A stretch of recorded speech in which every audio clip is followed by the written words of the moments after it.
Hello, and thank you to everyone joining us today for our virtual town hall. Before we begin, I want to take a moment to review a couple of housekeeping items. This meeting will last approximately 1 hour. All attendees are in listen-only mode. However, please use the Q&A feature at the bottom of your screen to submit questions, and we'll use the last 15 to 20 minutes of the broadcast to address your questions. So without further ado, I'd like to hand it over to our president, Kristen Tadler. Hi, everyone.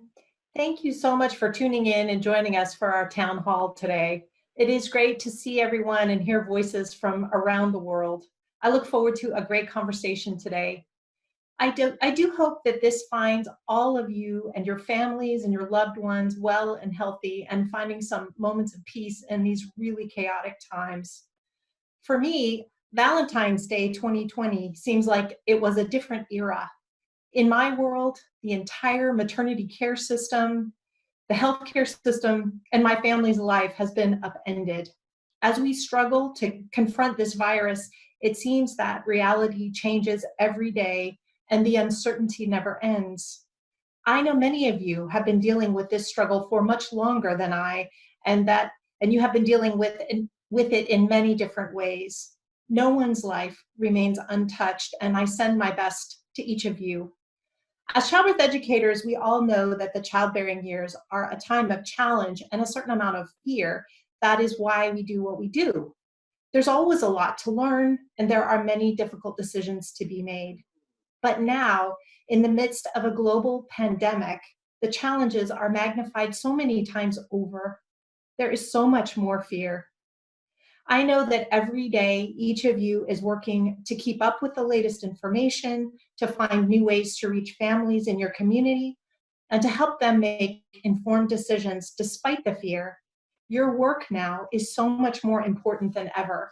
You are each a vital community resource, and I commend each and every one of you for your diligence and dedication. Fortunately, none of us is twisting in the wind. Lamaze International is a vibrant community of creative and diverse individuals. Over the last 60 years, we have weathered many storms and much change. Today, we will support each other through this crisis using whatever tools we can, and we will emerge from this stronger and more resilient than ever. The purpose of today's meeting is to give you an idea of what Lamaze is doing at an organizational level to continue with its advocacy and education efforts. Additionally, the goal is to provide information about more resources which might be useful to you in your work. Most importantly, today is about conversation. Many of you have already submitted questions which we hope to address in the panel discussion and during the question and answer session at the end. Without further delay, I would like to introduce our panelists and let them each give us an update on their work. Wendy Tree-Schipper from the Education Council and Chair of the Childbirth Educator Training and Resources Committee is here. Hi, Wendy. Michelle Deck, as Chair of the Accreditation Council, is here with us. Jill Wadnick is here from the Advocacy and Collaboration Committee. And Molly Giamarco is on our Government Relations team. Judy Lothian is joining us from the Certification Council. Thank you all for being here. Wendy, we can go ahead and start with you. Thank you very much. So I wanted to take a moment and thank all of our volunteers and our committee members, our office staff who are all working so hard behind the scenes during this uncertain time. Their dedication helps all of us be able to continue to provide evidence-based childbirth education to families who need us now more than ever. I'm reminded of the Lamaze conference a few years ago when the Lamaze educators contributed to a video called I Am Lamaze. And as members of this nonprofit, volunteer-driven organization, it's important to remember that we are Lamaze. We are not a for-profit organization where leaders at the top are earning that profit. This organization relies on you and me to contribute our time and our energy. Any money that we spend on a Lamaze event or a product or a membership or even an educational tool all goes back right into our own organization. And that's sometimes easy to forget. So I thought this would be a great opportunity just to kind of remind us all of that. And if you have ideas or suggestions, if you see a need that's unmet, you have a special talent to share, we are all needed here. So at the end, there's a place for you to submit your an email or your interest to help us all in this effort. So there are some free resources that have always been available to us as educators. And this is just a little reminder of what's already out there. If you go to the lamaze.org homepage, we've got a COVID-19 banner, and that's got updates on it, so check that regularly. The parent website, lamaze.org/parents, is also a great place to look for information. I know sometimes as educators, we might forget about that as a resource, but that is a place I often look to when I'm trying to find additional information. The Presenting Partners program is basically an option for educators to earn 20% back through an affiliate link. It doesn't cost you anything, it's not a commitment, but Lamaze offers some really great online learning courses. They offer them in bundles, they are very reasonably priced, and essentially all we need to do as educators is promote that, and we can earn 20% back. Some people might choose that option while they put their own childbirth classes on hold. Others, like myself, use that as a blended option where we can send parents to that link if they want to further their education or just reinforce what we're learning online. But either way, that's a way for you to earn some money back in your own pocket during these times. There is the Lamaze YouTube channel that's got several videos on it. We have a variety of infographics and handouts on the website under the educators page. They're also found under the parents page as well. The two blogs that Lamaze offers, the Giving Birth with Confidence, which is the parents blog, which is still a great blog for parents or for educators to subscribe to. You'll get a lot of good information and content for your courses, as well as the Connecting the Dots, which you might be more familiar with. Don't forget, under the Connecting the Dots, you can look up the BABE activities, the Brilliant Activity for Birth Educators. And if you've got some activity ideas, I would encourage you to submit those to our Connecting the Dots so that you can contribute to activities that have now shifted from in-person activities to online. And it's amazing how creative we can get when we're forced to. And that certainly has been the case for me in the last 2 weeks here. Next slide. We also have some things that you might be able to purchase to enhance your educational tools. So the Childbirth Education PowerPoint, it's 128 customizable slides that covers all of the essential content for a Lamaze class. It includes high resolution images as well as embedded videos, and comes with detailed presenter notes as a separate PDF. And I see several of you hopped on here signing in who helped contribute to that PowerPoint. So I'm really thankful for you and all of the hard work. This was a big task to put together.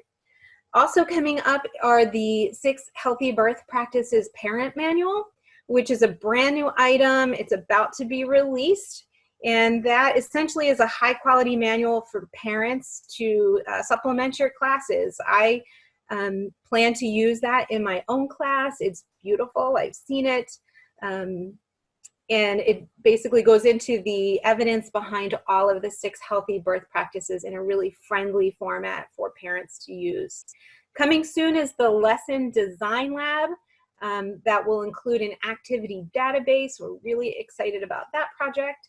And also don't forget about our online learning portal. This might be a great time for you as educators to focus on your own learning, getting on there to collect your CEUs, but also to get more content for your classes.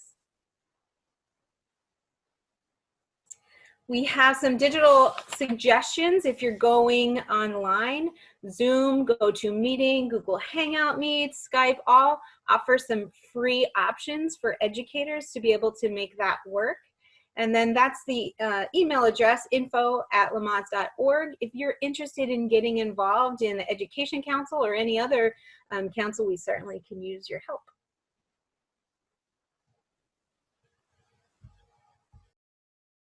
All right. Hi, everyone. I help out with Lamaze Government Relations, and I wanted to just run through a few highlights from some of the recent congressional acts to help stimulate the economy and provide economic relief to everyone affected so far. About 2 weeks ago, Congress passed the CARES Act, which is a $2 trillion stimulus bill. I think many of you probably have heard bits and pieces about it, but this provides checks to every American adult of $1,200 and $500 per child. It expands and provides federal unemployment insurance. It also waives retirement fund withdrawals and suspends student loan payments, as well as provides some mortgage and rent relief. I'm going to touch base a little bit on some of the small business resources that this bill, and now that it's a law, makes available to small business owners as well as sole proprietors. And keep in mind that obviously Lamaze offers a lot of virtual resources, so this may not apply to everyone. But we just want to make you all aware of it and make you specifically aware of 2 programs that have been added or at least expanded for small business owners. One is the Paycheck Protection Program, and one is the Economic Injury Disaster Loan Program. And real quick, just the gist of the Paycheck Protection Program, it's to help small business owners maintain their payrolls. So it provides upfront money, and that can become a grant if that money is used to maintain payrolls and maintain salaries for an 8-week period. And keep in mind, there's a lot of information about these loans and about eligibility and et cetera. We have all of this information online on our COVID-19 resource page, and this PowerPoint will be available after this webinar as well for reference. Next slide, please. Again, loan forgiveness if you use it toward maintaining your payroll, and then if if you do use it for other reasons, there are some repayment methods as well. Next slide, please. And here are some resources. These, again, will be available, and they will be on Lamaze's homepage, or I'm sorry, the COVID-19 resource page, but it provides application overview and some more resources, as well as lender resources for the Paycheck Protection Program.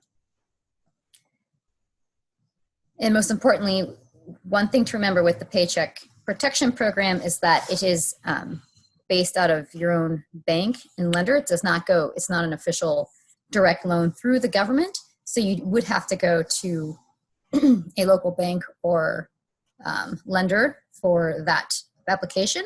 But the Small Business Administration website will provide information on those banks who are lending and information for your specific area.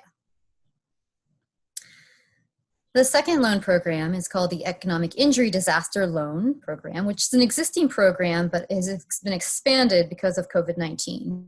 And there's 2 parts to this. One is actually an advance, and it's basically considered a grant. It's forgivable if you use it toward the intended purpose, and that provides $10,000 upfront within days of approval to help cover, at least bridge any costs that have been caused or that you cannot pay because of COVID-19. And then the loan part of it is up to $2 million. And here are some, some eligibility is that you are either a small business owner, sole proprietor, you may be a small or a private nonprofit, but you do have to reside in a state that has declared a COVID-19 emergency. And some more information on the forgiveness terms for this loan. Again, the advance is forgivable. The actual loan itself is not. And then there is more detail on how the repayment protocol will be set up. Next slide, please. So basically the differences between these two loans is that Paycheck Protection Program is meant to keep your payroll, if you have one, maintained, and you as a sole proprietor would be included in that payroll. And then the Economic Injury Disaster Loan focuses more or less on overhead costs and just cost of keeping your business up and running during this time. And again, you can apply to both, although if you do apply to the Paycheck Protection Program and you have applied already to the disaster loan, the amount you would receive through the Paycheck Protection Program probably would be a little bit less.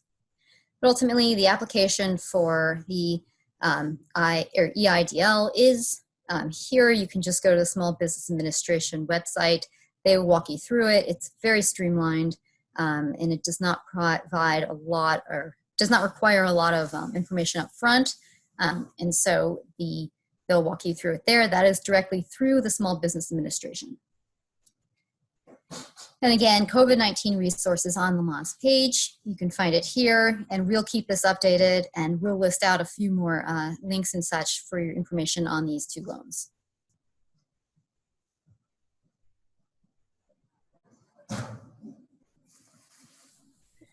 Hi, everybody. Michelle Deck here. I'm the Accreditation Council Chair, and I'm here to just talk about the fact that, hey, if you've ever been creative, which I know all of you have been, now's the time to start to look at things that you're doing maybe a little bit differently.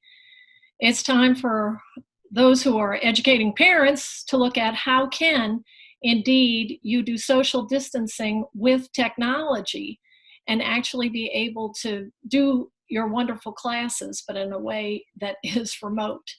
So I know personally I've used Skype and also Zoom, and there are other options where actually you can talk some, they can talk some, you can practice with them, they can demonstrate to you. It's just doing it in a little bit of a different mindset. And because we're all connected by technology, I would encourage everyone to share their great and best practices with all on what they're doing. Also, since I am the Accreditation Council Chair, I have gotten some communication from program directors as to what happens if they have something scheduled in this period where we're socially distancing. How can they indeed do this? As long as our Accreditation Council bylaws, etc., say, as long as you're with people on a live interactive basis, life will be good. So seek to use those particular things online that can help you to do your educator classes as best as possible, but also to have that key interaction, that key piece of getting people to really learn, which we know has to involve them in some way. It can't just be reading document after document after document or PowerPoint slide after PowerPoint slide. It has to have some interaction interspersed throughout. So best recommendations, put on your creative hat and have at it. Now, Wendy, I do believe you've done a seminar, correct, recently? And so if you share a moment or two of your thoughts on what you did and how that went. Sure. Actually, I just finished my second one. I start the third one tomorrow. It's been fabulous. I've been worried that I would lose that sense of connection that you get when you attend a seminar. It was a lot of work. I'm not going to lie about that. It was a lot of work up front, and it was a lot of work to facilitate and maintain, but it was great. And I recorded some lecture parts that were lecture, and then we had live check-ins throughout the day. There were assignments to work on in between that we would share then at the live session, and the feedback that I've gotten has been tremendous. It was very much enjoying the accountability and the social interaction, and there were as many tears shed on the last day of seminar as there are in an in-person seminar. So I'm very happy about that. But still looking forward to seeing everybody's face in person. One day soon, but in the meantime. So I wish everybody the best, and that's my update. Hi, and I just want to really appreciate this gathering. Now more than ever, it's so important to take a moment and hear each other and ask for what we need, and to use the language of just being creative and imaginative. So I'm just going to ask us to imagine the families that we know right now globally are feeling scared or anxious, and just hold them in our mind and maybe breathe as a collective. I know I always need to take a little extra breaths right now. I'm living about 12 miles outside of New York City, and it's a very intense time in how maternity care is being delivered. And so we can be so compassionate as well as clear in making sure that resources that were just shared and will continue to be updated through Lamaze are front and center. It's exciting to go to an online platform for our summit coming up, because part of what I think that we can do as Lamaze childbirth educators right now is give anticipatory guidance for expectant parents and our clinical partners. So if we can go to the next slide, let's take a look at how we can reimagine the anticipatory guidance and the partnerships that are happening. We were supposed to meet in person. I was supposed to go to Washington, D.C. a lot this coming spring. And we will all be doing this electronically. But it's really exciting, and I think probably even more accessible, to look at the schedule that Lamaze has published. These will be webinar series that you can take just one, or you can take them all. And I think I loved how in the chat, when people were signing in, we were putting just the geographic regions that we were from, because this would be a really great opportunity to have some geographic coordination and make sure that people in your region or area or territory are able to view some of these in your own houses, but just collectively, and make sure that there's that synthesis about application. So we're starting really quickly. Luckily, we have preparing for birth during the COVID-19 crisis, which is happening just on April 23rd. And this is where geography matters. In New York City and New Jersey, you may have seen it in the news, hospitals were limiting birthing people to having no support people. And then the governors got involved in both New York and New Jersey. There's an executive order. Now there can be one person for labor support. So because the delivery of maternity care is changing so rapidly, I love that we are going to be able to have updated information that's going to be able to have a global, national, and local focus. So here's the list: April 23rd, preparing for birth. We really need this now more than ever. I'm also really excited to hear on May 18th, the advocacy and action, and how we tell the story of Lamaze childbirth education as a critical role in transforming high-value maternity care. We also have the membership meeting that will be online. And then the next day is a fantastic, fantastic summary and synthesis by Jennifer Vanderlyn about who we've been as an organization and how that research will begin to transform where we're going to. On June 11th, Molly, who you just heard gave that fantastic overview, is going to be making sure that we are able, and who knows where we will be by June, to respond and do local regional coordination. People who know me know that I work a lot with public health projects and programming, so I'm going to keep updated on Title V and some of the federal and state initiatives for maternal infant health, so we'll have that on June. And then finally in July, midwife Jenny Joseph will end this summit that we're spreading out in small chunks to sum up the collective impact of childbirth education. So we're really excited to do these in small segments, make them meaningful, and make them relevant. So that's this is just the summary. We hope that you can register for one or all. And really, this is a wonderful time to also work with your own partnerships and collaborations. I know in Northern New Jersey, there's such support for Lamaze International from our clinical hospitals. And so it's a great way of showing the webinar information, just shooting an email out to the facilities and the people that you partner with, in addition to the families. And next slide. Oh, and I should say, before I introduce, we go to the next one, if you have registered, contact Lamaze and they will take care of coordinating your registration. If you had registered for the live summit, don't worry, I won't be the one who responds to that, but the other Jill from Lamaze International and the people will definitely take care of if you did pre-register for the in-person, since it's being transformed to online. Thank you so much for the opportunity to give the update.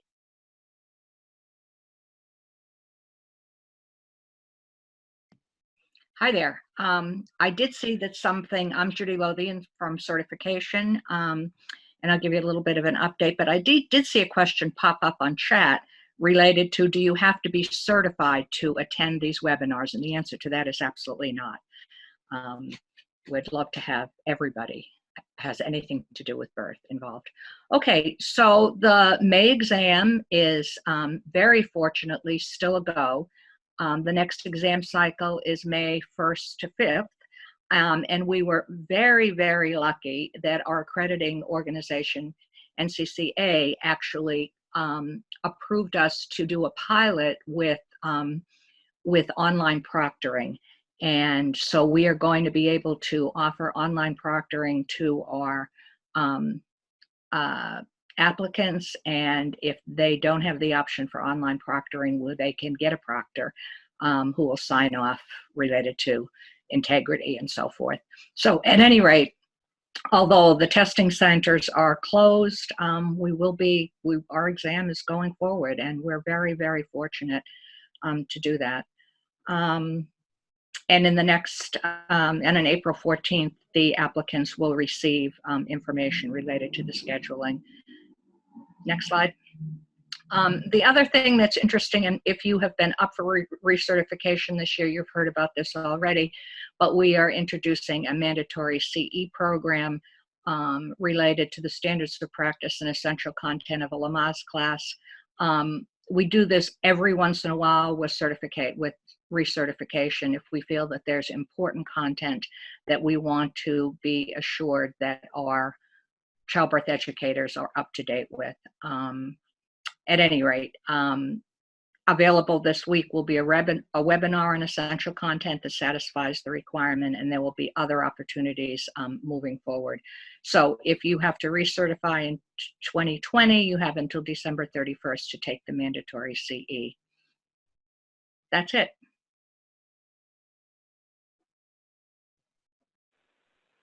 Wonderful. Thank you so much for sharing. I'm going to kick off the Q&A with a couple of questions that came into our email. In the meantime, if you have any other questions that you'd like to ask our panelists, go ahead and enter them in the Q&A box on your screen.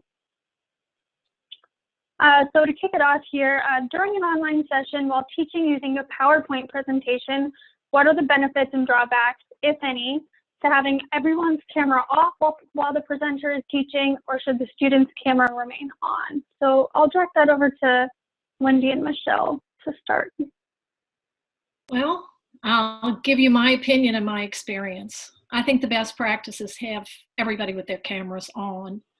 That way you can really still engage with people, and you won't be tempted to talk too long or show too many PowerPoint slides before you ask for some input from them. Because just like you do it live, you can do it virtually, where people are not just typing in, but depending on the number of people you have in your class, you can have them verbalize as well. So the best practice I've personally used is to have the cameras on, not off. Wendy. I would agree. Cameras on for sure. It definitely lends to that connection and warmth and personable feeling that you would have in an in-person class. Great, and following up on that, They are also considering a chat option to be ongoing during the session so that couples can give reactions or ask questions and encourage them to do a virtual hand raise. What are your thoughts on having the chat feature on? Should we do one or the other, or thoughts on chat? I say vary it. Variety is great. I like having the chat on. And I know in some platforms you can actually put people in little virtual rooms and have them do discussions and then bring them all back together. And so, yeah, any way you can get people engaged and involved is a good thing. So I'd say vary it. I'd also say I've been pretty amazed by FaceTime, how many humans I can get on a FaceTime call at a time. So for those people who may not have access to any technology but their phone, that might be a backup plan for a little bit of involvement too. I would agree. I would say microphones off, cameras on, but you can change it up, just add variety. Where they are required to chat, or you know, even on Zoom you can click like icons that you can let them kind of draw on the screen. There's lots of options you can do. Take some time to kind of play around with the Zoom options. Have some friends sit in on a make-believe class and figure it out. That's what I did. My family is probably tired of me by now, and they know more about birth than they ever cared to, but it was really helpful. And what is the longest an online session should be? Well, of course, the answer to that is it depends. It depends completely on how you structure it, on how much involvement you have, on how long people are committed to it. It's been my experience that the longest that people really are able to commit to, at least in the old world, maybe not the new world we're in the last couple of weeks, is about 90 minutes at a time. But that's been my experience. Less than that is even better. Several shorter is better than 4 hours of long. I don't think you can really keep people on that long. Wendy, what was your experience? What's your general guideline? Our live sessions were, I led about an hour or maybe hour and 15 minutes. And in some cases we did go over, but I would not have planned to go more than that. You know, now, of course, I was teaching a seminar where it lends to a lot of discussion. I think teaching a childbirth class, I was keep in mind that a lot of our families, if they're working from home, they've already been sitting in front of a computer all day long, perhaps. And so you might have them for like 45 minutes or an hour. And I would think under these conditions, I'd probably keep it about that. And especially if you're doing any kind of practice, less you, more them. Wouldn't you agree?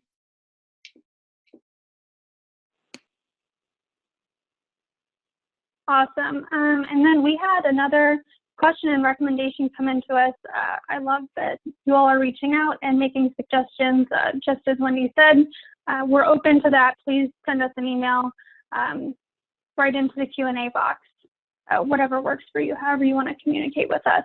But here they made a suggestion. Could we possibly list on the website all LCCEs who are teaching during the pandemic? And yes, so that's definitely something we can make possible. Keep an eye out for that in an email. We'll be sending out a little survey so that way we can make it accessible to parents who are searching for local educators, and they know who is still teaching virtually, I should say. Okay, and then there was another question about how to purchase the PowerPoint.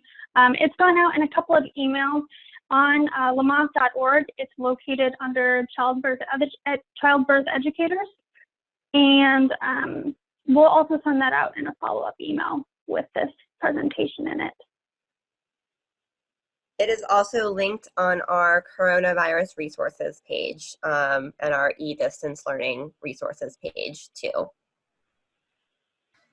One suggestion that I had for educators in your profile is you could make changes in your profile that's public, so parents will know, because we do have a lot of use of the Lamaze class locator for parents to find educators in their area. So if you're teaching online, they'll want to know that.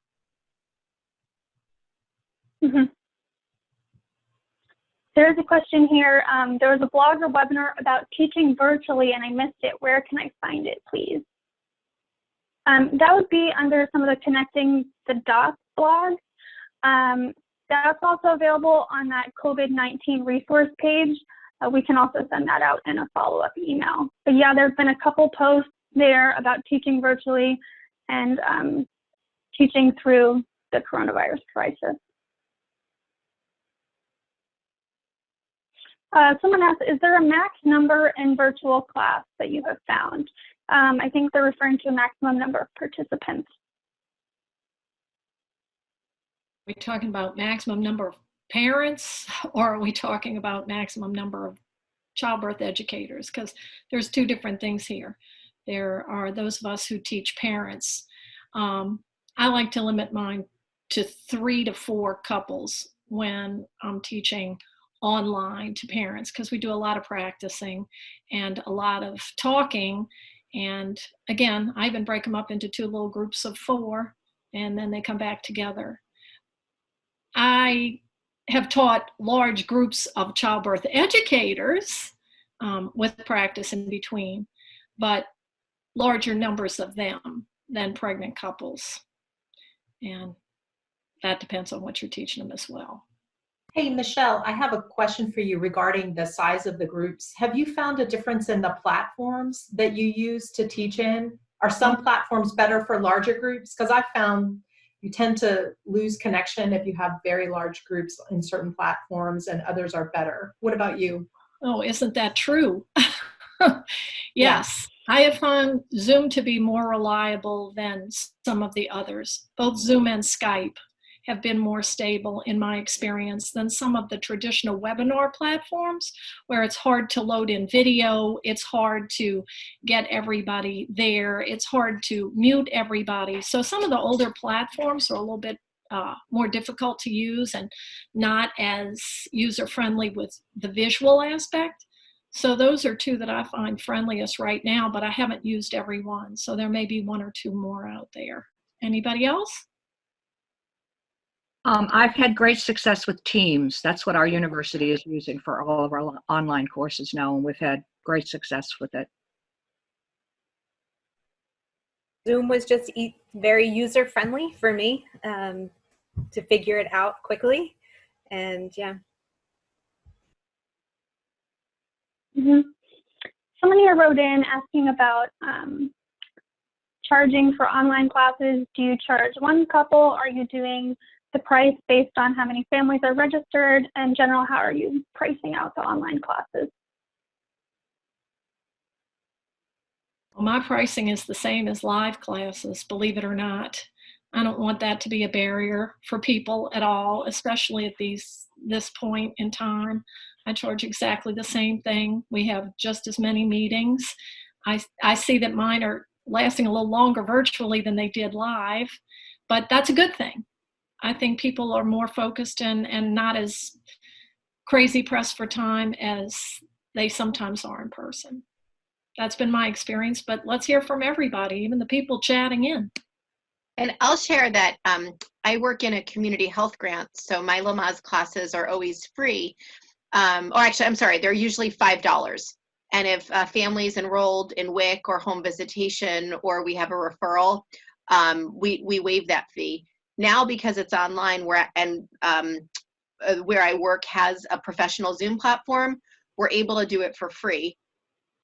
It's really going out of my comfort zone because I've taught childbirth education for 18 years in person. So it's a big adaptation.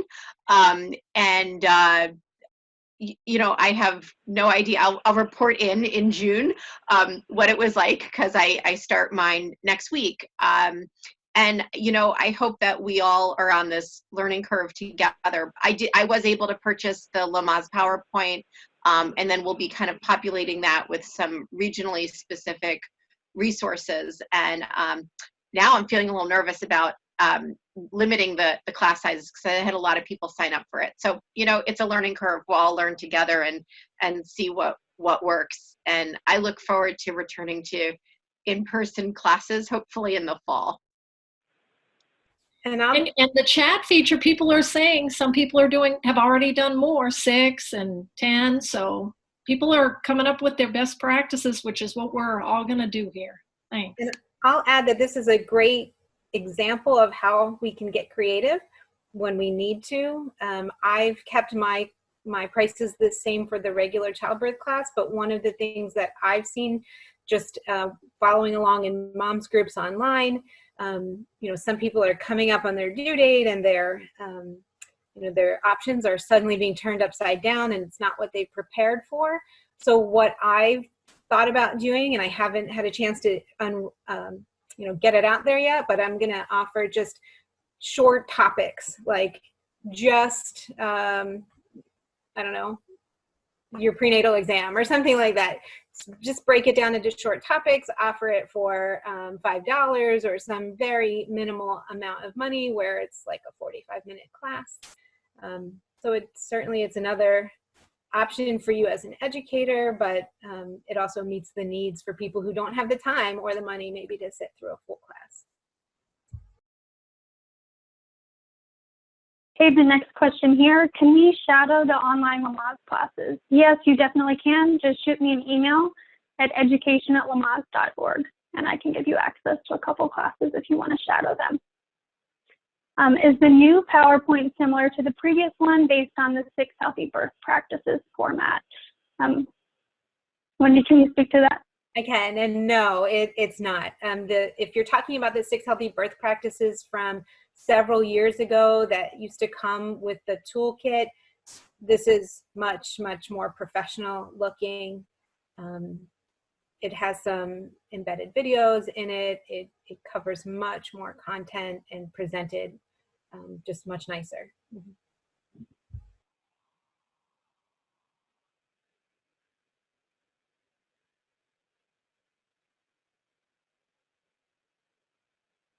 And I was going to say that PowerPoint also does cover the essential content so that it can be customized and broken up and used to make sure you're covering all the topics. And if I could just add a little, as somebody who works in a facility that does purchase curriculum from other companies, I can look at the Lamaze curriculum. This is not only like higher quality in terms of content, but in terms of layout, even down to like grammar and sentence structure. It's just really, I would put it out there as one of the better childbirth curriculums on the market.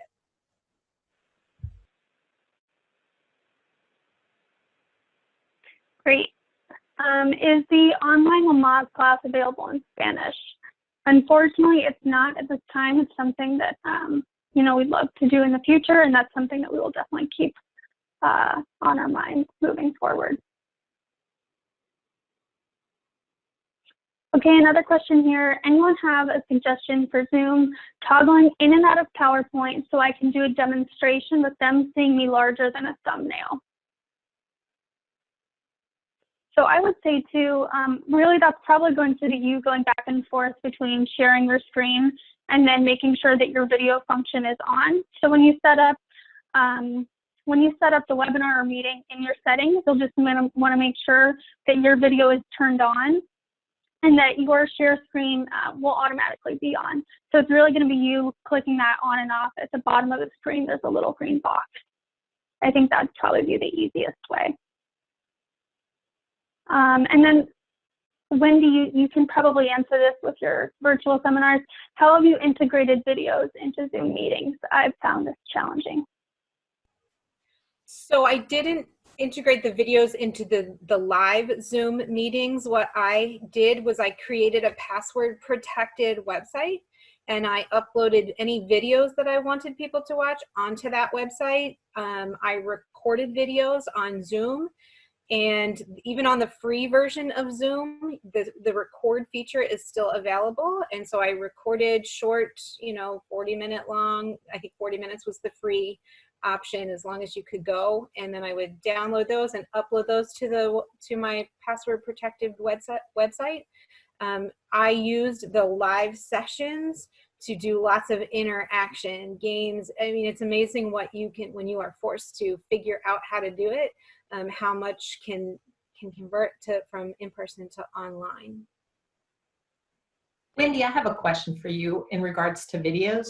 Have you had to pay for rights for the videos as you upload them to your website, or have you found videos that you don't have to actually purchase to show as an educator in your classes? I did not purchase any video. The videos that are uploaded are not a purchasable video. So are you getting them from the Lamaze website? From the Lamaze website. Mm-hmm. Okay. Or, okay. or the ones that I've created myself. Okay, thanks. Okay, Linda, can you speak to this one a little bit? Does Lamaze still want us to use the Giving Birth with Confidence book, or is the new booklet with the healthy birth practices enough to use and not the book? I would defer to Judy on this. I would say conflict of interest here, being the author of the book, but I continue to think that it is that it's an excellent resource. They're different. They're different. They're very different. I mean, if you're not familiar with the book, it really is Charlotte DeVries and I having a conversation with women about many more issues than actually pop up in a childbirth class. So I think it's important. It's an important resource, and it's really. Go ahead. I was going to say the booklet is shorter and more practical skills, if you will, and the basic information. So they're different. Mm-hmm. Yeah, and some of the ideas behind releasing this new ebook, it's pretty short and concise. It would be a really good resource to take if you've already taken a childbirth education class, if you've already taken your last class and you just want a reminder of the 6 healthy birth practices. There are some spaces for you to jot down notes, so you can take it to appointments with providers, things like that. But obviously, the book itself is a lot more comprehensive and much longer.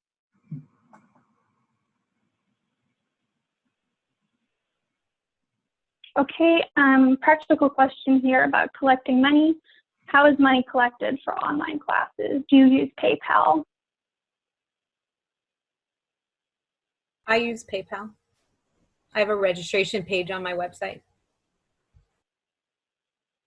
I take a variety of different things, including, what's the one that every millennial has on their phone?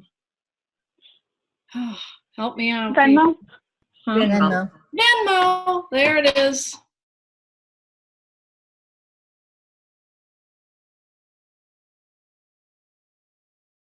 Great. A question here for certification. Will the online proctoring for the certification exam only be available for the May exam, or will it be an option from now on? We're hoping that it'll be an option from now on. I mean, this is actually a pilot research project, but we have absolutely no indication that it won't be successful, in which case NCCA will approve it for all certification programs. So that's what we're hoping. We're not thinking of this as a one-time deal.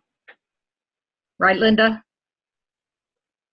Right. That is our hope, honestly, because it's very convenient and timely, obviously. We are very fortunate to be in this pilot test and at this time. So, and we do hope to see it continue on, because I think people will find it very convenient. Yeah, and historically we did this a number of years ago, and then the accrediting body said, no, we're not comfortable with this.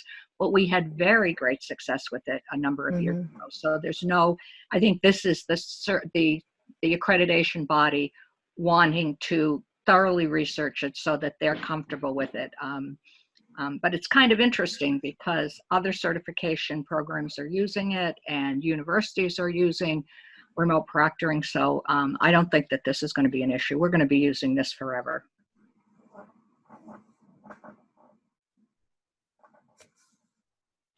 And some people are asking for a link for the new booklet and the Giving Birth with Confidence book, and we can send that out in the follow-up email as well.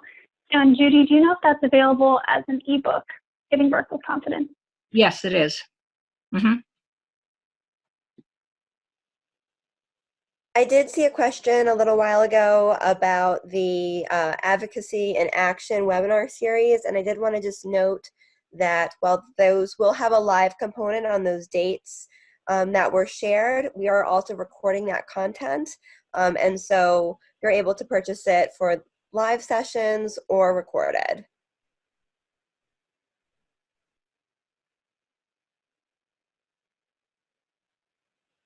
Great, and it looks like that's just about all the questions we've had roll in here. So I just want to thank all of you for joining us today, to our panelists, to our members. We'll make this webinar recording available shortly, and we'll notify everyone via email once it's available. Please feel free to email us additional questions to education@lamaze.org or info@lamaze.org. Thank you, everyone, and take care. Thank you very much. We appreciate it. Y'all take care.